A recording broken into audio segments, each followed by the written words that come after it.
ce matin, Seigneur, dans ta présence. Reçois mon adoration, Seigneur. Reçois mon adoration devant toi. Oh, que quelques voix se lèvent ce matin pour élever la voix devant Dieu. Alléluia. Reçois nos cœurs devant toi, Seigneur. Reçois-nous dans ta sainte présence en ce moment même, Seigneur. Reçois l'offrande de nos cœurs, nos louanges, Seigneur. Nos adorations sont à toi. Tout ce que nous sommes, Seigneur. Tout ce que nous sommes est à toi. Tout ce que nous avons est à toi, Seigneur. Reçois-nous dans ta présence. Alléluia. Merci, Jésus. Gloire à toi, Seigneur. Alléluia. Alléluia. Quelqu'un veut donner sa louange à Dieu ce matin. Qu'il élève la voix devant le Seigneur, devant le trône. Pendant que son trône est descendu ce matin. Il faut profiter. Il faut en profiter pendant que sa présence est là. Donne-lui sa louange, l'offrande de ton cœur. Alléluia. Reçois ma louange, Jésus. Reçois l'offrande de mon cœur, Jésus. Alléluia.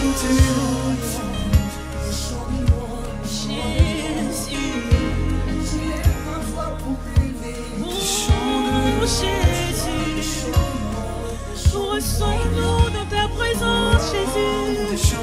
Reçois nos louanges, Jésus. L'offrande de nos cœurs, c'est notre louange, Jésus.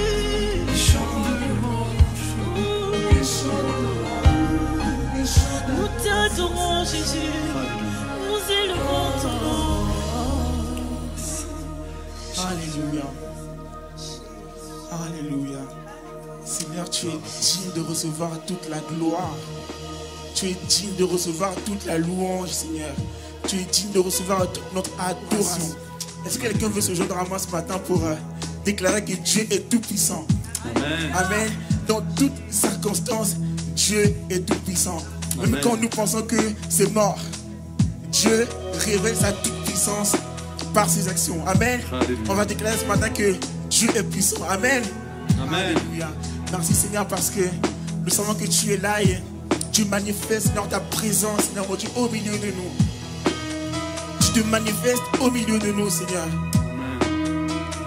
Seigneur, quand tout semble vide, c'est là que tu nous montres que tu es tout puissant. Amen. Quand nous pensons que plus rien ne va, plus rien ne peut aller encore, c'est là que tu te révèles et tu nous montres que je suis là. Que je suis là. Tu ne dis pas seulement que tu es puissant, mais tu es tout puissant. Tu ne dis pas seulement que tu es puissant, mais tu es tout puissant. Parmi toutes les personnes sur la terre qui disent puissant, puissant, Dieu vient et dit je suis le tout puissant. Il dit je suis le tout puissant. Amen. On va dire ensemble que mon Dieu est puissant. Amen. Alléluia Seigneur. Merci.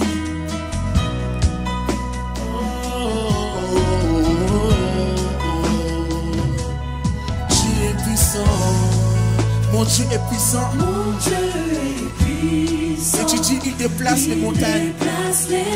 Il me couvre de ses ailes. Dans les sombres vallées. Dans les sombres vallées. Encore, mon Dieu est puissant. Mon Dieu est puissant. C'est lui qui te guérit. C'est lui qui me guérit. Quand la foi c'est pas trop ça, il te fortifie. Et Jésus règne à jamais. Alléluia. On va le redire encore. Mon Dieu est puissant. Quand les montagnes se dressent devant toi, Jésus les déplace. Il te couvre de ses ailes. Dans les combats. Et mon Dieu est avec toi quand tout est sombre. Déclare que mon Dieu est puissant. C'est lui qui guérit. Il fortifie encore et encore. Et Jésus règne à jamais. Mon Dieu est puissant. Et il est puissant. Mon Dieu est puissant.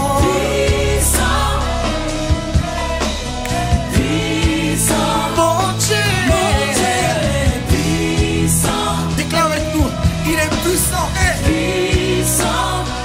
Jésus est puissant. Ok, on va dire mon Dieu est puissant. Il est le sauveur de l'univers. Il est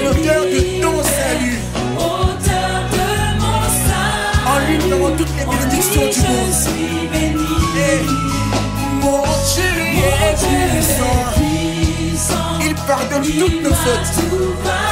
Et c'est par sa grâce que nous vivons.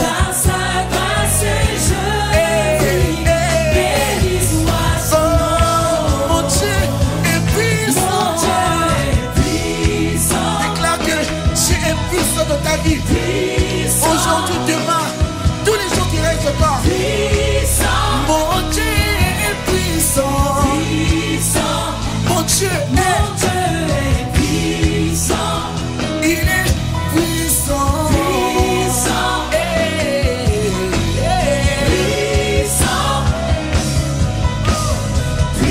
Ok, on va dire tout puissant, tout puissant, tout puissant, tout puissant, mon Dieu est puissant. Il est puissant. Merveilleux, merveilleux, merveilleux, merveilleux, il est puissant. On va dire, tu es grand, tu es grand, tu es grand, il est puissant. Ah, vous rappelez sa sainteté. Ok, tu es Dieu, tu es Dieu, tu es Dieu, tu es Dieu. Oui, il est puissant. Ok, tout puissant, tout puissant, tout puissant, tout puissant. Oui, il est puissant. Il est puissant. Il est glorieux, glorieux, glorieux, glorieux, glorieux. Il est puissant, puissant. Tu es saint, tu es saint, tu es saint, tu es saint, tu es saint, tu es saint, puissant. Il est puissant. De la voix à dire tu es grand, tu es grand, hey. Tu es grand, tu es grand, tu es grand, tu es grand, puissant. Il est puissant. Mon Dieu est puissant. Il déplace les montagnes. Toutes les montagnes qui se dressent devant toi. Jésus te dit, c'est moi qui te déplace. Alléluia. Alléluia. Et c'est lui qui te guérit. Alléluia. Il te fortifie. Et disant que Jésus règne à jamais. Alléluia. Est-ce qu'on peut acclamer le nom du Seigneur? Alléluia. Jésus, tu es tout puissant.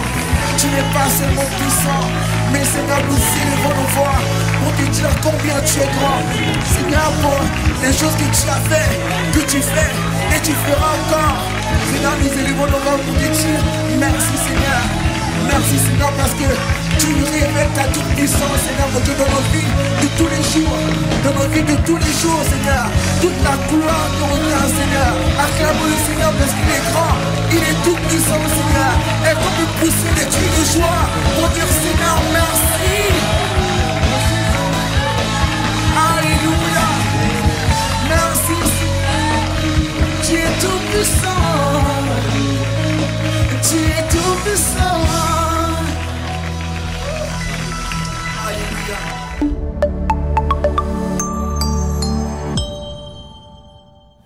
Voilà, bienvenue à chacun. Saluez la personne la plus proche. Vous risquez pas d'aller bien loin pour le saluer et lui dire que vous souhaitez que ce soit ce Noël 2023 le plus merveilleux Noël de toute sa vie. Amen. Voilà, nous allons lire dans l'évangile de Luc avant de le passer le même texte en vidéo. On pense aussi aux enfants, hein, c'est une petite fête aussi pour eux. Alors Luc chapitre 2, nous connaissons cette annonce de ce premier recensement qu'il y ait eu sur la terre, qui a eu lieu sur donc, la terre. les hommes, les rois pensaient que c'est eux qui avaient mis cela en mouvement, mais juste ce qu'ils ne savaient pas, c'est que Dieu était derrière toute chose, parce qu'il fallait que Joseph aille à Bethléem pour que Marie accouche, parce que c'était ainsi déclaré dans la prophétie. Et donc Dieu a utilisé ce Quirinius, qui était gouverneur de la Syrie, pour faire donc ce premier recensement. Donc il nous a dit au verset 4 que Joseph est donc monté de la Galilée, la ville de Nazareth, pour se rendre en Judée, dans la ville de David appelée Bethléem, parce qu'il était de David et de la maison, de la famille de David. Amen. Verset 6. Pendant qu'il était là, le temps où Marie devait accoucher arriva. Elle enfanta son premier-né, elle l'emmaillota, elle le coucha dans une crèche parce qu'il n'y avait pas de place pour eux dans l'hôtellerie. Verset 8. Il y avait dans cette même contrée des bergers qui paissaient dans les champs les veilles de la nuit pour garder leurs troupeaux. Et voici un ange du Seigneur leur apparut, et la gloire du Seigneur resplendit autour d'eux. Ils furent saisis d'une grande frayeur, mais l'ange leur dit, voilà le message de la nativité, ne craignez pas, car je vous annonce une bonne nouvelle, qui sera pour tout le peuple le sujet d'une grande joie. Retenez cela, le sujet d'une grande joie. C'est aujourd'hui dans la ville de David qui vous est né un sauveur qui est le Christ, le Seigneur. Et voici à quel signe vous le reconnaîtrez, vous trouverez un enfant émailloté couché dans une crèche. Et soudain, il se joignit à l'ange, une multitude de l'armée céleste louant Dieu et disant « Gloire à Dieu dans les lieux très hauts et paix sur la terre parmi les hommes qu'il a agréés. » Amen. On aurait tellement aimé être là cette fameuse nuit pour assister à une connexion céleste par les anges. Amen. Ça devait être certainement quelque chose de magnifique. Voilà. Lionel va nous passer la petite diapo. On éteint les lumières.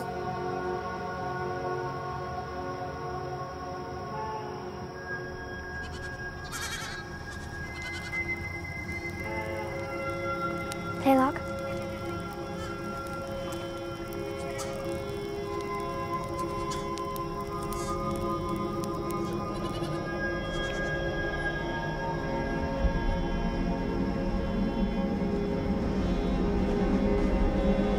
Je suis Matt Colomb.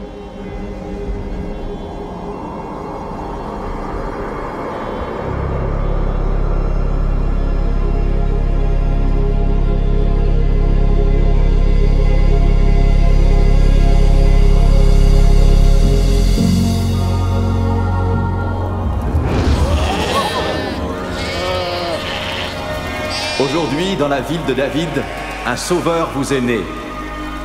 C'est le Christ, le Seigneur.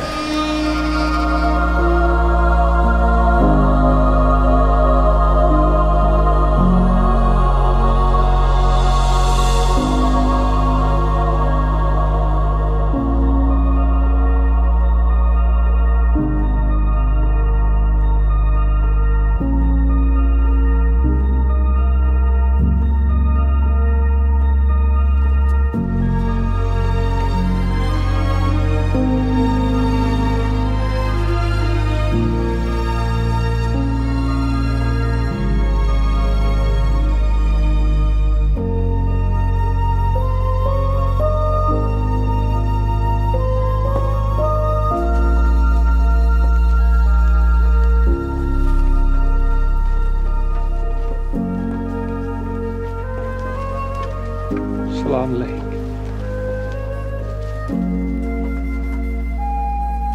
Denver'a.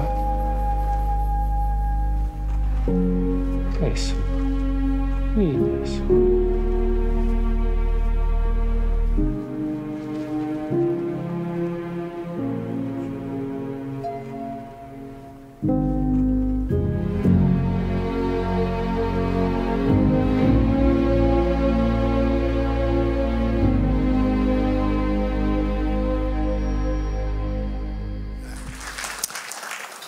On bénit le Seigneur pour ce que j'ai appelé ce matin la nativité, la plus belle nuit au monde.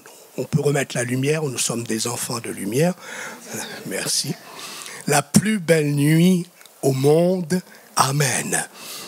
Pourquoi la plus belle nuit au monde? C'est ce que nous allons découvrir très succinctement. je ne parlerai pas de tout ce qui a été surnaturel avant, pendant et après cette nuit. Pasteur Sosten nous a bien parlé dimanche dernier, cet aspect du surnaturel, en insistant sur le côté de cette jeune fille, Marie, qui va porter l'enfant Jésus.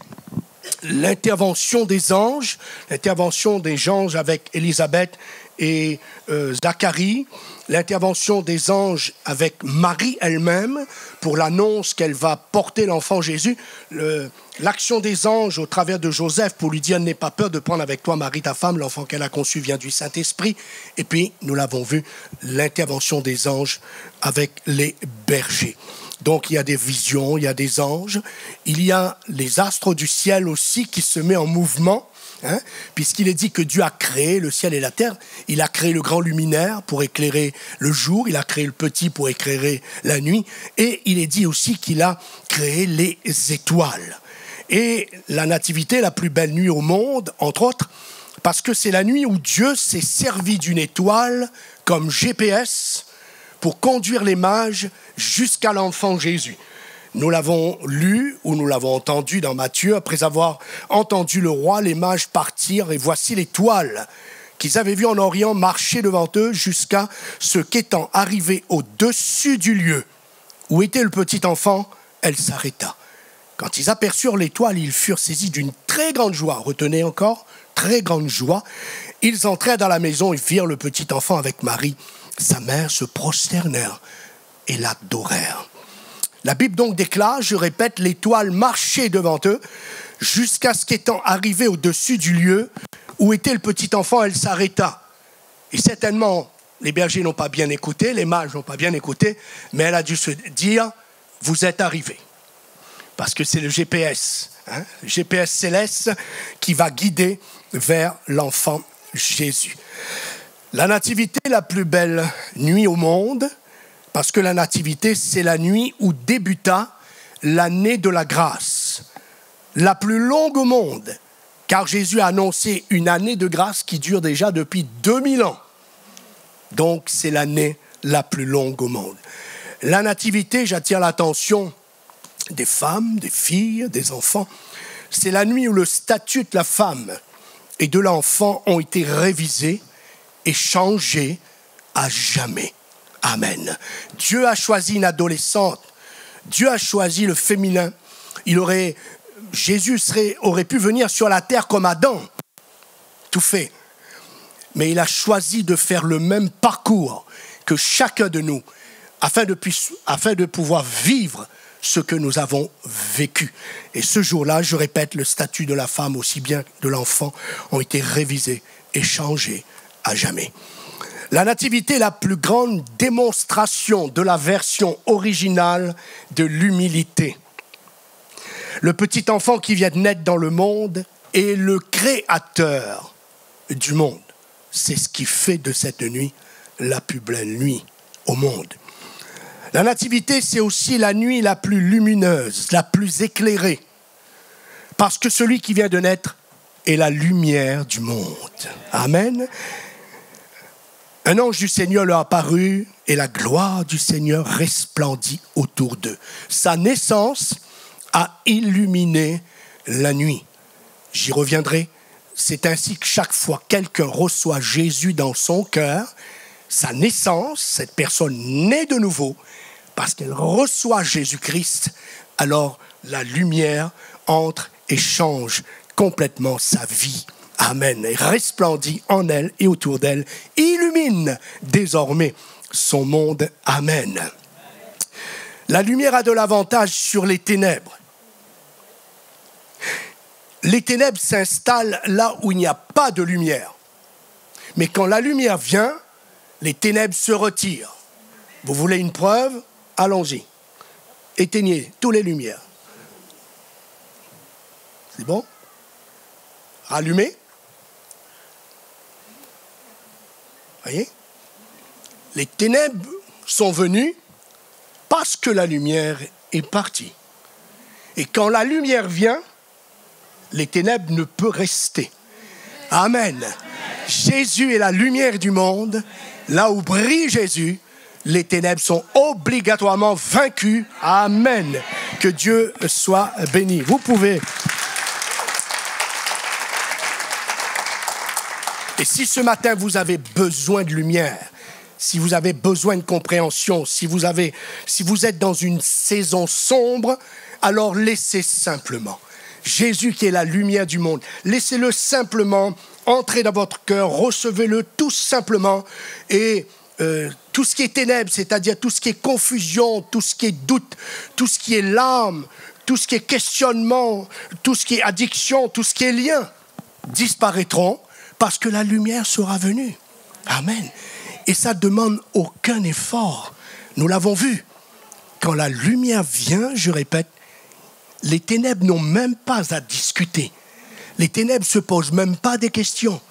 Les ténèbres ne se demandent même pas, on va attendre pour voir si on se retire. Ils se retirent parce que la lumière a de l'avantage sur les ténèbres. Amen. La nativité la plus belle nuit au monde, car l'enfant qui vient de naître est l'accomplissement de la prophétie et des prophéties. Puisque dans la prophétie, Jésus est la prophétie, mais dans cette prophétie, il y a des prophéties. Et tout a commencé, Genèse chapitre 3, quand Dieu a dit à l'ennemi, le diable, que dans la descendance de la femme va l'écraser sa tête. Lui, il va blesser au talon, c'est-à-dire il parlait de la croix, mais le diable sera vaincu. Ça, c'est la prophétie. Et ensuite, toutes sortes de textes qui disent « Cela arriva afin que s'accomplit ce que le Seigneur avait annoncé par le prophète. » À partir de Matthieu, vous allez entendre que cela. Et tout cela s'est accompli parce que la prophétie est née et elle est venue dans le monde. Amen. Le christianisme a ses racines à Bethléem où le Christ est né et au Calvaire à Jérusalem où le Christ est mort et victorieux par sa résurrection. L'un est le cri d'un bébé qui repose dans une crèche et l'autre celui d'un homme cloué sur la croix. Le juste Noël signifie que nous regardons le bon arbre, non le bois du sapin, mais le bois de la croix. La nativité la plus belle nuit au monde, la nuit qui révèle l'extravagante générosité de Dieu. Car Dieu a tellement aimé le monde. Alors, je vais vous emmener à participer avec moi. Je vais vous donner quelques avantages, quelques traits de la générosité de Dieu. Et chaque fois, vous allez juste dire « et le Père me l'a donné ».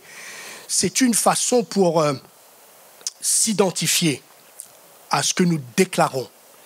C'est une façon de s'accaparer de ce que nous déclarons. Parce que trop souvent, nous écoutons la prédication, mais nous ne participons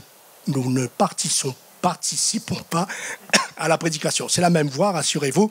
C'est pas la même voix, mais c'est le même bonhomme qui prêche. Hein, vous inquiétez pas. J'ai failli ne pas prêcher, j'ai failli le confier au pasteur Sosten. J'ai demandé déjà hier de se préparer. Après, j'ai eu pitié de lui. Après, j'ai dit, il va passer un très mauvais Noël. Il vaut mieux que j'assume. Hein. Alors, je répète. Vous allez donc répéter, et le Père me l'a donné pour que vous allez participer avec moi. Vous allez, je répète, vous l'accaparer. D'accord ? Jésus est l'unique Fils de Dieu. Vous avez déjà assisté à un match de foot ? C'est un peu plus passionnant que ça. Hein? Alors, je compte sur vous. Hein? Jésus est le capital d'investissement du Père. Et le Père l'a donné. Ah, ça vient. Jésus est celui en qui Dieu a déversé toute son affection. Et le Père l'a donné. Écoutez bien ce que vous déclarez. Hein? Jésus est le nom qui est au-dessus de tout nom depuis la création du monde. Et le Père l'a donné. Vous vous défendez bien. Hein? Ah, c'est pas fini. Jésus, vous direz amen après. Jésus est le cadeau inestimable de Dieu.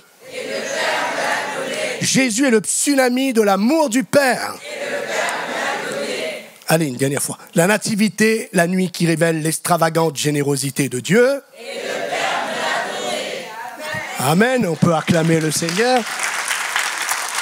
Alors vous l'avez confessé, vous l'avez déclaré. Maintenant, repartez avec ce que vous avez déclaré, car tout cela et encore, tout cela est pour toi et pour moi et pour nous. Amen. La nativité, la plus belle nuit au monde, parce que c'est le jour où la distance entre les hommes et Dieu est passée de l'infini à proximité. Car c'est Emmanuel, ce qui signifie Dieu avec nous. Vous réalisez ce cadeau de Dieu? Combien Dieu était lointain. Quand j'étais petit, pour moi, Dieu était lointain. Vous savez, un enfant, c'est pour ça que j'aime parler aux enfants de l'intérêt que Dieu porte à l'enfant, et surtout Jésus, l'enfant aux multiples visages. Parce que dans ma conversion, j'ai fait la distinction, la différence, bien que je n'étais qu'un enfant. Parce que déjà, vous savez, quand vous êtes enfant, il y a le monde des adultes. Ça, c'est quelque chose encore qui est au-dessus de vous. Il y a l'espace-temps. Et puis alors, quand on vous parle de Dieu, c'est vraiment là, vous êtes perdu complètement. Mais la naissance de Jésus qui est devenu dans le corps d'un enfant, ça s'adresse à tous les enfants pour leur dire, comme tu es né, Jésus est né, comme le nombre de mois que tu es passé dans le ventre de ta maman, Jésus a fait tout ce parcours. Tout cela a eu pour but de nous emmener à une proximité de Dieu, pour casser cette distance éternelle qu'il y avait entre Dieu et nous. C'est pourquoi Jésus est né, pour que nous puissions nous identifier à lui, parce qu'il s'est identifié à chacun de nous. Amen. La nativité la plus belle nuit au monde, c'est aussi la nuit de l'extravagante joie de Dieu donnée aux hommes. Et je vais m'arrêter quelques instants là-dessus. Vous avez vu qu'il est dit que ce que les anges ont annoncé, il faut bien suivre le message. Les anges ne sont pas des bavards. Hein. Vous avez vu, c'était des petites phrases très simples, très courtes. Mais il y a eu d'abord la lumière. C'est ce qui est frappant, c'est que la lumière de Dieu a brillé. Et puis il y a un autre mot qui est venu, bonne nouvelle, ok ? Une personne, parce que la bonne nouvelle, c'est dans la personne de Jésus. Mais c'est quoi la bonne nouvelle dans la personne de Jésus? Que Jésus sera pour tout le peuple le sujet d'une grande joie. Jésus est la source d'une grande joie. Et c'est sur ce mot-là que je vais m'arrêter ce matin, car la joie, ce n'est pas un sentiment, d'abord. La joie, ce n'est pas un événement, d'abord. Il y a des événements de mariage, de fiançailles, de bébé, de naissance. Tout ça, ce sont des événements de joie. Mais la joie, ce n'est pas d'abord cela. La joie, c'est une personne. Et cette personne, c'est Jésus. Non seulement la joie est une personne, mais Jésus est la source de la joie. Amen. Jésus est la source de la joie. Je reprends ce verset de Luc 2. Ne craignez point. Ah, on a bien besoin d'entendre ce message en 2023. Je vous annonce une bonne nouvelle. Et une bonne nouvelle, je l'ai dit, c'est pas quoi, c'est qui. Je vous annonce une bonne nouvelle. Aujourd'hui, il vous est né. Tout à l'heure, on a parlé de la plus belle nuit au monde, c'est mon thème. On a parlé de l'année la plus longue au monde, l'année de la grâce qui dure déjà depuis 2000 ans. Et ici, on a le jour le plus long. Car cet aujourd'hui de Dieu, vous savez que Dieu se conjugue toujours au présent. Cet aujourd'hui de Dieu, nous y sommes toujours dedans. C'est aujourd'hui, dans la ville de David, qui vous est né, etc. Donc Jésus, la source d'une très grande joie, il est le Sauveur, le Christ, le Seigneur, la joie.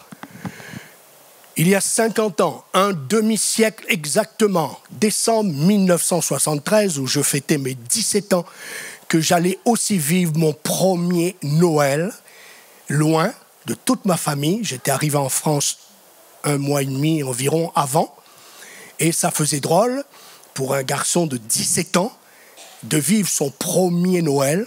Vous savez, dans les îles, quand c'est un Noël, c'est aussi nombreux qu'un mariage, hein. Et ça faisait drôle, donc c'était pas terrible, c'est vrai, comme Noël. C'était pas bien brillant, j'ai pas vu beaucoup de lumière ce jour-là. Seul, je crois, dans un café, j'ai bu un chocolat, puis j'étais me coucher, hein, c'est tout ce qui me restait à faire. Mais 50 ans plus tard, un demi-siècle plus tard, le Noël 2023, ce jeune garçon, ce jeune ado de 17 ans qui a fêté son premier Noël en France en solitaire et en célibataire, demi-siècle plus tard, il va fêter ce soir avec tous ses enfants. Il y en a 4. Amen. C'est la surprise qui nous a été faite cette semaine, parce qu'on savait qu'un de nos fils allait monter, mais ils nous ont fait une belle surprise, la plus belle surprise de Noël que nous avons pu avoir. C'est mon plus beau Noël pour cette fois-ci, parce que ma fille nous a fait une surprise. On a entendu frapper à la porte, j'ai dit, c'est qui encore? Les calendriers? Non, c'était ma fille, c'était bien mieux qu'un calendrier. Alors ça, vous voyez, 50 ans plus tard, Dieu nous donne la joie de fêter, Dieu voulant, ce soir avec nos 3 garçons, notre fille. Ils vont tous tout doucement, mais sûrement vers aussi leur jubilé. Hein. Et puis les 6 petits-enfants, vraiment, ça, c'est le cadeau de Dieu. Et je pourrais inscrire sur ces 50 ans, ce demi-siècle, Dieu est fidèle. Amen. Alors, si vous voulez savoir qui est ma fille et qui est ma petite-fille, cherchez la fille et la petite-fille la plus jolie en sortant, vous saurez, c'est ma fille et ma petite-fille. Amen. Aussi beau que son père, mais ça, vous l'avez compris. Parlons donc de cette joie, puisque, en général, c'est de notre corps qui nous préoccupe au quotidien. C'est pas un mal. Hein. Si nous voulons vivre longtemps, il faut ménager sa monture. Et puis, ce corps est le temple du Saint-Esprit. C'est le seul véhicule, c'est le seul moyen que nous avons pour vivre la vie chrétienne. Et donc, c'est bien que nous nous occupons de notre corps, mais mon état intérieur, mon cœur, mon esprit, peuvent affecter considérablement le reste de ma personne, à savoir mon âme et mon corps. Nous ne pouvons pas séparer l'âme, le corps et l'esprit. C'est ce que l'apôtre Paul prie et demande aux Thessaloniciens quand il dit que le Dieu de la paix vous sanctifie lui-même tout entier. C'est quoi tout entier, un être humain? Que tout votre être, l'esprit, l'âme et le corps soient conservés irrépréhensibles. Donc c'est bien, je le répète, de s'occuper de son corps. Il faut faire du sport. Surtout, je pense, à partir de ce soir et surtout demain, il faudra vraiment faire un peu plus. Parce que c'est la maison de Dieu, je répète, mais il ne faut pas négliger notre esprit, c'est-à-dire notre âme intérieure. Écoutez-moi bien, Jésus est la source d'une grande joie, et ça, c'est une question d'intérieur. La Bible dit dans Proverbe 17, 22, pour ceux qui notent, « Un cœur joyeux est un bon remède, mais un esprit abattu dessèche les eaux. » La Bible insiste avant tout sur l'état du cœur qui représente ici l'esprit humain comme un facteur crucial. Dans ce cas précis, il s'agit de l'être intérieur, rempli de joie qui véhicule une bonne santé dans la personne tout entière. Je me répète, la nativité, c'est l'annonce de la bonne nouvelle, à savoir que Jésus est la source d'une grande joie. Par contre, l'esprit abattu présente l'effet opposé. J'ai noté que dans la version anglaise King James, qui se rapproche davantage du sens du texte hébreu, il est écrit « Un cœur joyeux fait du bien comme un remède ». Nous avions nos médecins qui étaient au premier culte ce matin, et je parlais d'eux, je disais, certainement, toute la semaine, ils passent leur temps dans les semaines à prescrire des ordonnances, des remèdes. Alors, un cœur joyeux est un excellent remède. La joie est un remède divin pour guérir les maux des humains. Amen.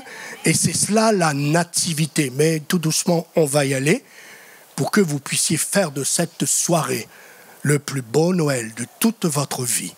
Donc littéralement, on pourrait encore traduire ce verset en disant « Un cœur joyeux favorise la guérison » ou encore accélère avec puissance la guérison. C'est fort, hein?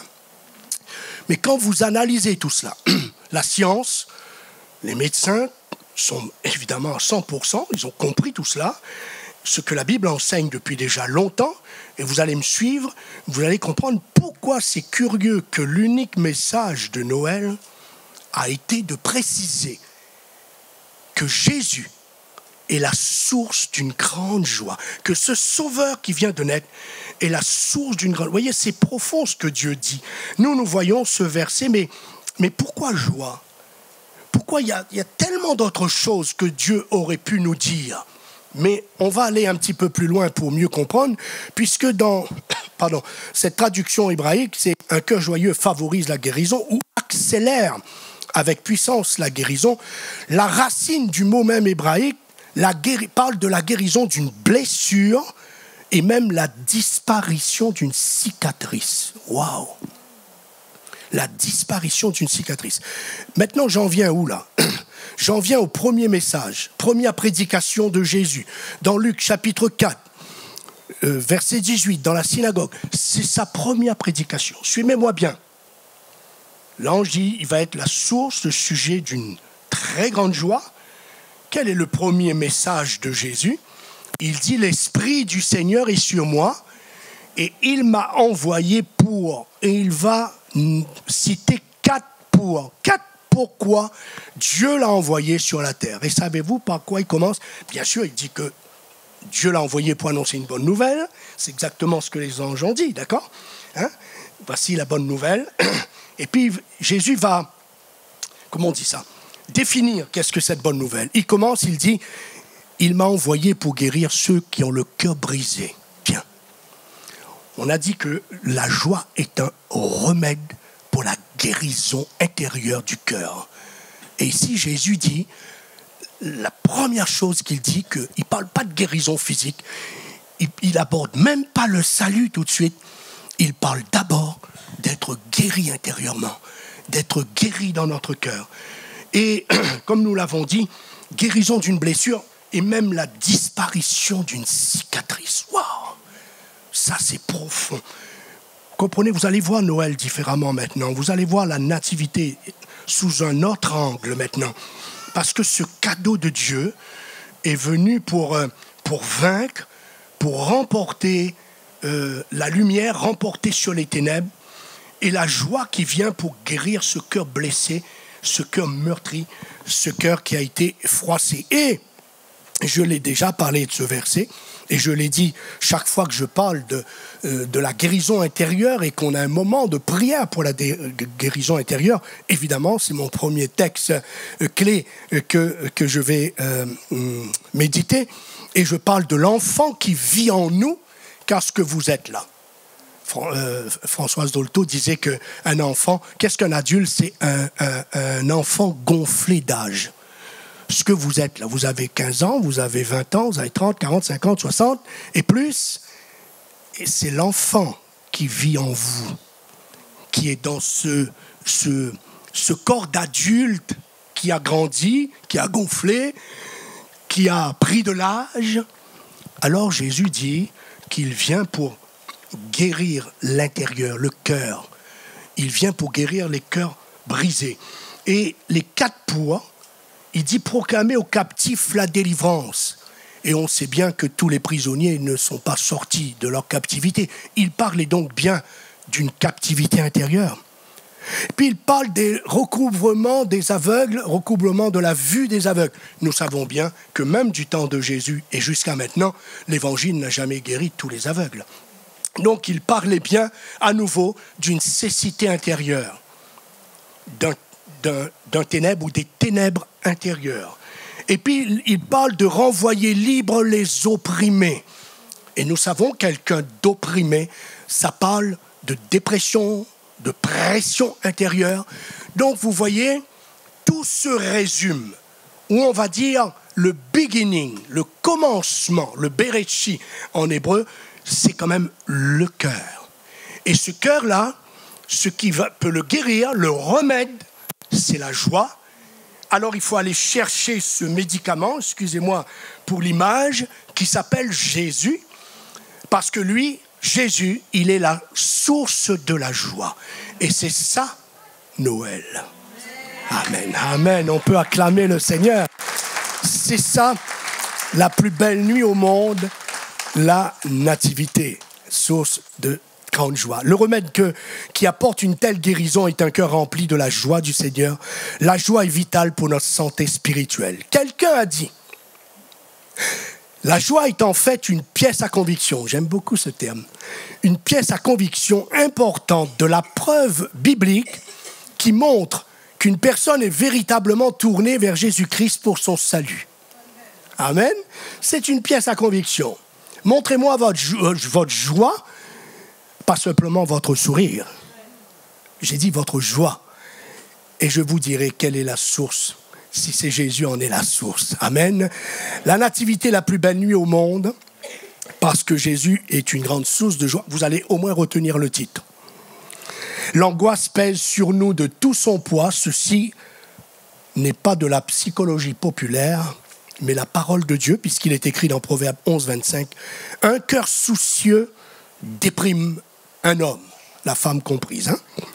Et l'inquiétude dans le cœur de l'homme l'accable, là-bas. Le mot inquiétude dans la version toujours anglaise King James est traduit par le terme pesanteur, qui décrit parfaitement l'effet de fardeau que l'inquiétude produit sur nous. Mais la suite du verset dit, mais une parole d'encouragement réconforte et lui rend la joie. C'est étrange, je vous inviterai à méditer les Écritures. Prenez une concordance, cherchez le mot joie et allez-y. Vous allez être surpris du pouvoir manifeste de la joie. Mais derrière ce mot joie, Dieu ne nous enseigne pas, ou Dieu ne parle pas de la joie, qui est bien, hein, qu'on peut avoir dans ce monde, je l'ai dit tout à l'heure, pour une multiplicité de causes, de raisons. Merci Seigneur. Mais évidemment, il faut revenir tout doucement en étudiant. Il faut revenir à la source. Et là, vous revenez, vous arrivez à la nuit de la nativité et vous entendez des anges, une chorale d'anges illuminer le ciel pour dire à des humbles bergers, il faut que vous sachiez que la bonne nouvelle, elle consiste dans un nom et que ce nom est une source de joie pour tout le peuple. Il n'y a pas de frontières. Amen. Il n'y a pas de frontières. Amen. Pourquoi Dieu veut que nous marchions dans la joie? J'ai noté, parce que Dieu ne t'a pas appelé à marcher écrasé sous les fardeaux. Pour ça, Jésus dit, venez à moi, vous tous qui êtes fatigués, chargés, je vous donnerai du repos. Mais à prendre le vol comme l'aigle. Vous connaissez ces deux images?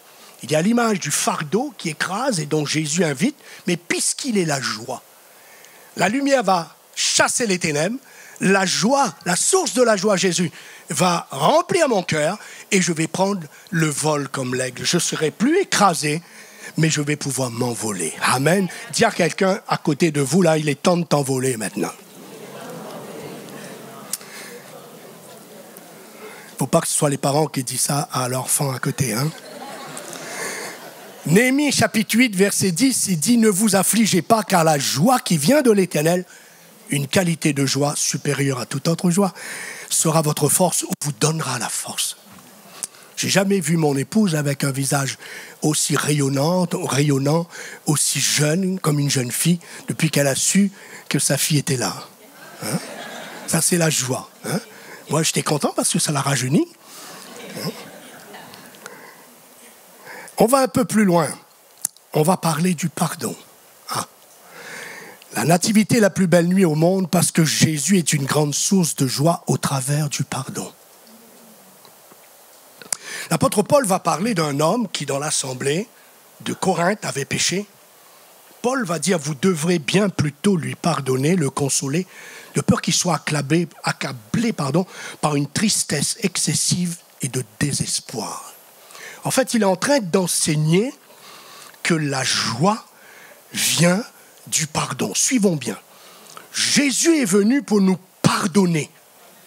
Jésus est venu pour nous pardonner nos péchés.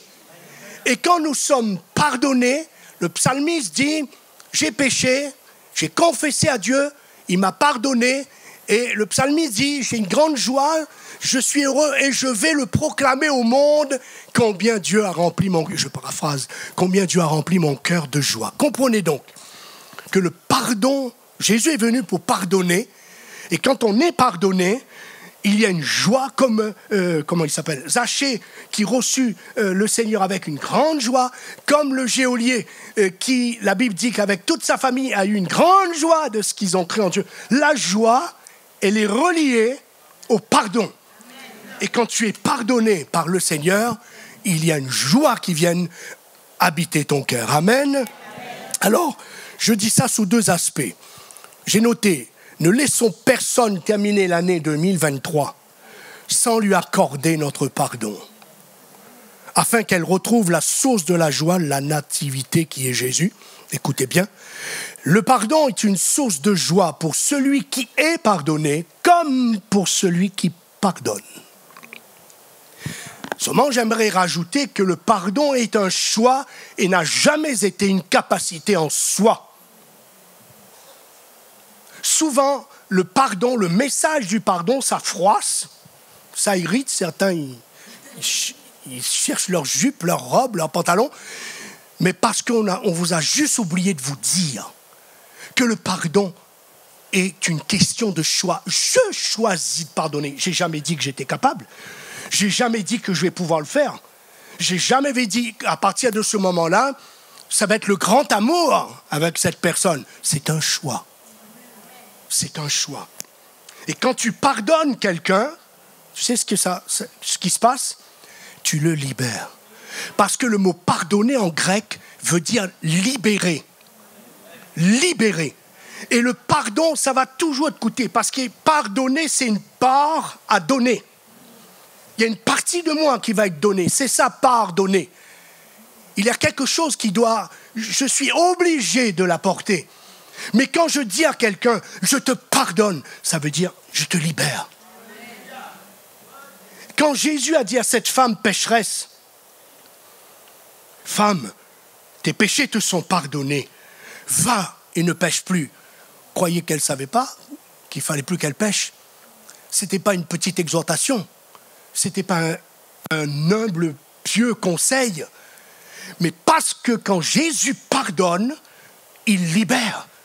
Alors en disant, cette femme pécheresse, je te pardonne, va et ne pêche plus, ça veut dire, voilà les conséquences de mon pardon. Je te libère, je t'affranchis, tu es libre maintenant. Amen. C'est ça le pardon. On peut acclamer le Seigneur. Hein? Alors quand quelqu'un me pardonne, il me libère. Et quand je pardonne, je libère. Alors, ne terminez pas cette année si c'est vous qui devez le donner. Et j'insiste, c'est important. Parce que j'ai vu trop de souffrance, c'est bizarre comme expression, mais trop de souffrance avec la prédication du pardon, qui aurait dû être plutôt une bénédiction, mais ça a été plutôt de l'esclavage. Pourquoi? Parce qu'on n'a jamais, j'ai jamais entendu, quand on me parle de pardon, j'ai jamais entendu que c'est une question de choix, pas une question de capacité en soi. Et beaucoup de gens pleurent, souffrent, sont malheureux et vivent dans l'amertume parce qu'ils savent qu'ils doivent pardonner, ils savent qu'ils ne peuvent pas pardonner, alors ils ne pardonnent pas et ils n'arrêtent pas d'entendre prédication par prédication. Il faut pardonner, mais ça ils savent depuis qu'ils sont nés, ils savent. Quand on fait du mal, on sait qu'il faut pardonner. Mais juste qu'on ne sait pas, c'est juste une question de choix. Jésus n'a jamais dit qu'on était capable. Sinon, il n'aurait jamais dit que si vous ne pardonnez pas, votre Père ne vous pardonnera pas. Non, c'est un verset qui fait mal quand on ne sait pas que le pardon est un choix. Mais quand on sait que le pardon est un choix, ça fait toute la différence. Corinne Ten Boom, je pense que qui c'est qui connaît Corinne Ten Boom? Mon Dieu, je suis un dinosaure, si j'ai compris là. Ah, ma femme, bien sûr, tu sais tout de moi. C'est cette femme juive qui a été emmenée dans un camp de concentration, dont sa sœur Betty, elle a vu sa sœur squelettique, nue, vous savez comment ça se passait, et mourir tous ses parents. Et puis il y a eu une erreur administrative dans son nom et elle a été libérée. Une erreur qui vient du ciel. Hein. Dieu l'a libérée. Elle a parcouru le monde, bien sûr, pour prêcher le pardon. Suivez-moi bien. Et un jour qu'elle était dans le grand auditoire, elle témoignait de ses souffrances, de la mort de ses parents, du pardon de Jésus qu'elle a rencontré, etc., etc., Dieu, etc. À la fin de la conférence, un homme âgé est venu vers elle.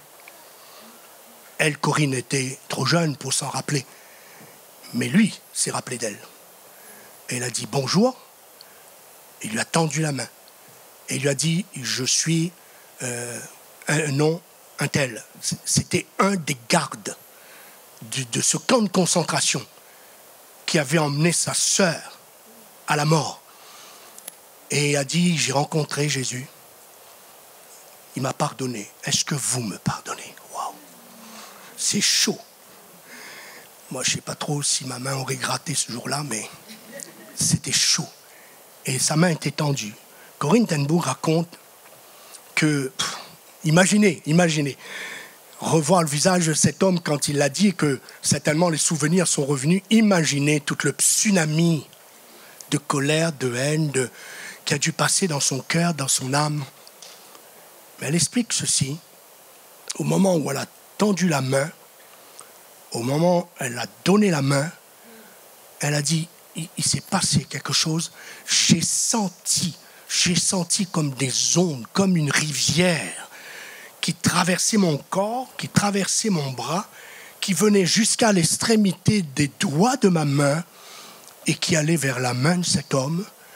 Et elle dit, ce jour-là, j'ai vécu quelque chose qui a bouleversé sa vie. Alors suivez-moi bien. C'est pour ça que je veux être très clair, pour que nous nous comprenions bien le langage de la Bible. Ça ne vient pas de l'homme. Personne ne peut pardonner ce que Corinne ten Boom a fait. Personne n'en est capable. Et voilà pourquoi j'ai dit que ça peut plus vous peiner que vous libérer quand vous n'avez pas compris que c'est une question de choix. Juste parce que Dieu vous a dit que vous devez pardonner. Alors, ok, je choisis, Seigneur, je choisis de pardonner. Mais ça ne veut pas dire comme la première petite copine, l'amourette, moi j'appelle ça, hein, et que Dieu, j'avais bien compris que ce n'était pas ça du tout, hein, non. Mais je priais, puis je sentais que Dieu voulait que je dise que ta volonté soit faite, mais je n'avais pas envie du tout de lui dire que ta volonté soit faite, parce que je ne voulais pas que sa volonté soit faite. Je voulais que sa volonté soit faite pour moi, F, petit chapeau, T-E, mais pas faite, F-A-I-T-E. Et j'ai dit que ta volonté soit faite, j'ai fermé un œil, j'ai ouvert l'autre, et j'ai sauté dans le lit pour ne pas écouter sa réponse. D'accord? Alors non, il faut que vous compreniez, c'est la même chose pour le pardon. Si quelqu'un se sent interpellé ce matin, c'est un choix. C'est parce que Dieu t'a dit, parce que Dieu te demande, tu réponds simplement en disant oui, laisse-lui la suite. Et ne pense pas qu'en sortant là de l'église, tu vas avoir une passion, une compassion, comme jamais tu en as eu dans ton cœur pour cette personne. Alors là, tu ne vas pas être déçu du voyage. Mais tu as fait le choix. Tu as fait le choix de pardonner. Amen. Le pianiste va se préparer, ne tirez pas sur le pianiste. Je rappelle que la joie est un fruit de l'esprit. Ah, tu es là? La joie du Seigneur est une joie intérieure très profonde que seul le Saint-Esprit peut produire. Cette joie divine bien davantage qu'un remède médical. Quelqu'un a dit, puisque le royaume de Dieu, vous le savez, ne consiste pas, mais consiste en joie. Quelqu'un a dit, il faudrait poursuivre les croyants mornes et déprimés pour publicité mensongère. Pas mal.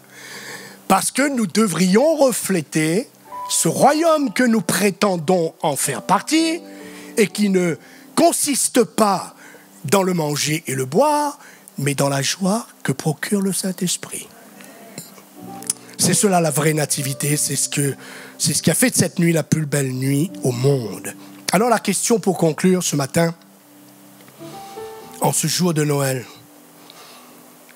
l'apôtre Paul a dit à des chrétiens, où est donc l'expression de votre joie? Qu'est devenu votre bonheur? Vous étiez si joyeux, que vous est-il donc arrivé? Peut-être ça peut concerner une personne. Peut-être vous étiez une personne heureuse, peut-être vous étiez une personne joyeuse. Peut-être que le rire et le sourire, ce n'était pas quelque chose étranger à vous. Mais le Seigneur a dit, mais qu'est-ce qui s'est passé? Alors je vais prendre une épisode de la vie des disciples, on va essayer de comprendre ça. Il nous est dit dans l'évangile de Luc que quand Jésus, dans quelques instants, il va monter au ciel, Luc nous dit que les disciples étaient donc en train de l'adorer. Est-ce que vous l'avez adoré ce matin? Juste une question. Oui? On a chanté avec l'équipe de louange, on a certainement adoré, loué, ok? Jusque-là, ça va. La Bible dit qu'ils adorèrent et ils retournèrent pleins d'une grande joie. Donc, comment vais-je retourner de ce culte? J'ai adoré, comme les disciples l'ont fait avec Jésus, mais eux, ils sont retournés avec une grande joie. Comment vais-je repartir? Comment vais-je fêter ce Noël 2023? Là, ce à quoi Dieu vous a été appelé, faites-en l'expérience. Je l'ai fait pour mon Noël 1977, en me mettant à genoux dans ma salle à manger avec mon épouse. Pas encore d'enfant, ça allait venir. Et j'ai déposé un fardeau aux pieds de Dieu. Parce qu'il y a des moments où on connecte des vérités bibliques qu'on n'a pas peut-être jusqu'à présent connectées. Et là, ce jour-là, je réalisais que c'était ça, Noël. C'était le cadeau de Dieu. Un cadeau inestimable, puissant, glorieux, lumière, lumineux, joyeux. C'était un cadeau que je pouvais recevoir et être libéré de tous mes chaînes qui me rendaient esclave, prisonnier. Et le miracle s'est accompli jusqu'à ce Noël 2023. Amen. Alors, rentrez, retournez chez vous ce matin, après avoir adoré. Mais maintenant, passez à la deuxième étape. Repartez remplis de joie. Et je l'ai dit, pourquoi pas? Je vous le propose, faites-le. Ça marche. Que ce Noël 2023, dans un moment seul ou avec la famille, si vous le voulez, selon que vous êtes convertis en famille, etc. Mais fléchissez les genoux juste quelques minutes. Et puis réalisez que c'est ça la nativité. C'est le miracle de Dieu, le cadeau de Dieu, la puissance de Dieu, la joie de Dieu, le pardon de Dieu. Le pardon et le pouvoir de pardonner. Et dites à Dieu, Dieu, je vais noter, je vais l'écrire, que ce soit le plus beau Noël de toute ma vie. Une expérience la plus profonde, la plus glorieuse, que je n'ai pas encore vécue jusqu'à ce Noël-ci. Amen. On va se lever pour prier, demander à Dieu sa grâce. L'équipe de louange va venir me rejoindre et je tiens à les remercier parce qu'ils ont voulu rester pour le deuxième culte, pour pouvoir apporter encore ce merveilleux chant qui nous parle justement de la nativité, de la puissance de la nativité, et après quoi on restera dans la prière pour chanter avec eux ce merveilleux cantique. Amen. Prions ensemble. Laissez Dieu être Dieu. C'est un message que j'ai envoyé au groupe de leaders cette semaine. C'est Martin Luther qui disait ça. Laissez Dieu être Dieu. Laissez-le agir. Arrête d'essayer de trouver les choses, de faire les choses par toi-même. Reçois plutôt le cadeau de Dieu ce matin. C'est le plus beau des cadeaux que tu n'aies jamais reçu. Un cadeau qui ne t'a rien coûté, mais qui a coûté le prix le plus élevé à Dieu le Père. Et ce cadeau est source de joie, source de paix, source de pardon. Et tout ce qui peut se trouver autre. Seigneur, je prie, bénis ta parole. Merci pour la puissance de ta parole. Que le miracle s'accomplit. Confirme ta parole. Le message a été délivré, le message a été donné. Maintenant, Seigneur, bénis ta parole qui a été prêchée, proclamée, afin que ce Noël 2023 soit peut-être le plus beau cadeau. Parce que nous, on aura mieux compris, on aura mieux connecté qu'est-ce que la nativité et qu'est-ce que Dieu a fait pour moi. au travers de ce cadeau, au travers de cet enfant, Jésus, qui est venu dans ce monde pour éclairer mes ténèbres et remplir mon cœur de joie. Merci Seigneur.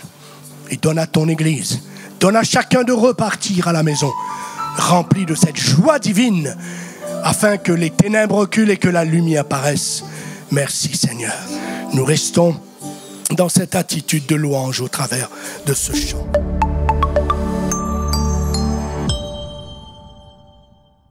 Notre Dieu est vivant. Notre Dieu est vivant. Amen. Et plus que ça encore, ce n'est plus nous qui vivons, mais c'est Christ qui vit en nous. Il est vivant, mais il habite en nous. Et ce matin, déclare-le. Christ vit en moi. Christ vit en moi. Et si Christ ne vit pas encore en toi, il y a une bonne nouvelle. Il t'aime tellement qu'il est mort pour toi. Qu'il est mort pour toi, qu'il a donné sa vie pour toi. Et qu'il veut habiter en toi dès ce matin. Alors n'hésite même plus dès ce matin. Et chante, lève-toi mon âme. Et souviens-toi que mon péché est enterré. Souviens-toi que Christ est ressuscité.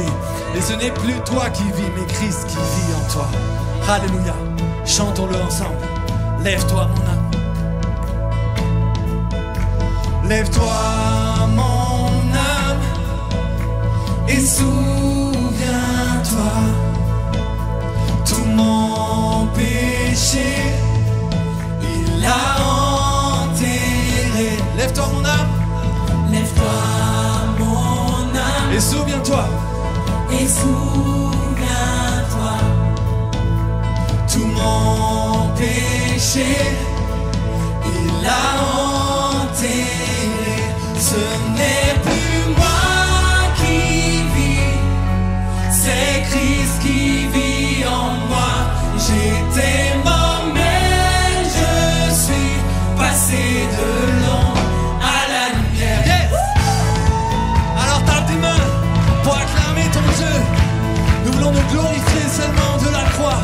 Notre Dieu est mort et bien plus, il est ressuscité. Alléluia. Je ne veux me vanter que de la croix où mon Sauveur s'est offert pour moi. En lui mes craintes n'ont aucune emprise. Donc proclamons-le. Donc mort, Où est ta victoire? où est ta vie? Ce n'est plus moi. Ce n'est plus moi qui vis, c'est Christ qui vit en moi. J'étais mort mais je suis passé de l'ombre à la lumière. Seigneur, je veux t'adorer ce matin pour toutes ces raisons. Tout mon être, mon corps et mon âme et mon esprit veulent te louer. Chantons-le, tout en moi veut t'adorer. Tout en moi veut t'adorer. Tout en moi, Tout en moi veut t'adorer. seulement l'église, chantez-le, tout en moi.